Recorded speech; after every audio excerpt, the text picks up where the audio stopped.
Well, hey there, I'm Mr. C, and today I want to talk a little bit about empathy. That's right, we talked about respect previously. Empathy is very similar. In order to respect someone, you often have to have empathy as well. It just means understanding and sharing the feelings of others.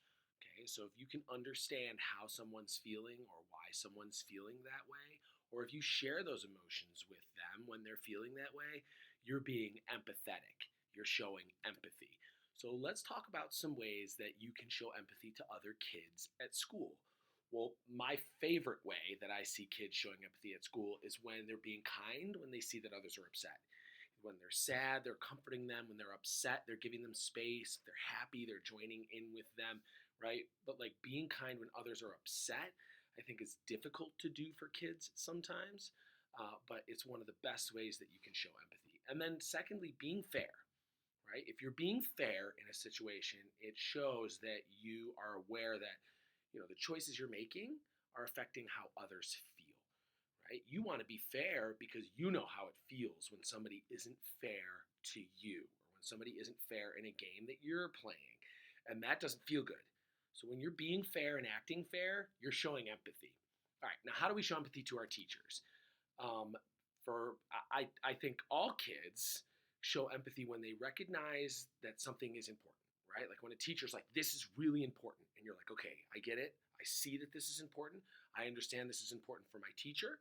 I understand my teacher's telling me this is important for me, and I'm going to act like it's important as well." Sometimes that's in a fire drill, right? When you're like, "Okay, I have to be quiet. My teacher's telling me this is important. I'm quiet. We're in line. We're moving, quickly. We're not running." You're showing empathy there and recognizing that feeling of importance. Same thing when it comes to like tests or quizzes, uh, or right, like anytime that your teacher is emphasizing something that's really important, and you respond by going, "Okay, I get it. I understand that this is important." That is showing empathy to a teacher, offering to help too, right? Teachers have lots of stuff that they're doing in classes and lots of stuff they're doing throughout the day, and sometimes offering to help, even clean up in the room or help pass things out or help organize something in the class, is showing empathy for the feelings of our teachers. All right. Now, finally, let's talk about how we can show empathy in our community. And this is where it gets a little more difficult because we're not just thinking about the feelings of one other person, but the feelings of lots of other people. And I think for me, thinking about how our actions are going to affect the feelings of others in our community and thinking before we act is the number one way to show empathy. Is what I'm going to do right now going to make somebody else feel bad?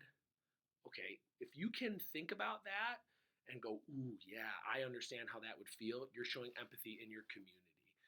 And, caring, right? Caring for others when they're happy, when they're sad, when they're angry, when they're quiet, right? Like really being in touch with how others in our community are feeling and responding. And kind of somebody does really well on something and they're happy, celebrating with them.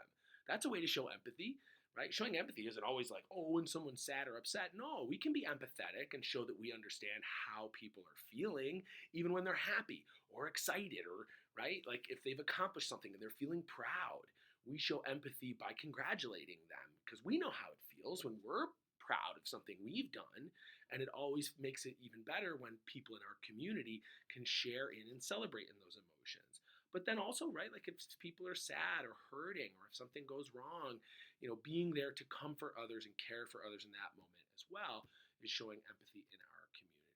All right, so I obviously missed something, right? What did I miss? I want you in your class or with a shoulder partner or with the teacher or in group to think about and brainstorm other ways that we see empathy in our school communities, but also show empathy in our school communities. And share in the comments or come and find me and tell me about it, or brainstorm ways where we can be even more empathetic with the students, the staff, the teachers, and our community at large here at school.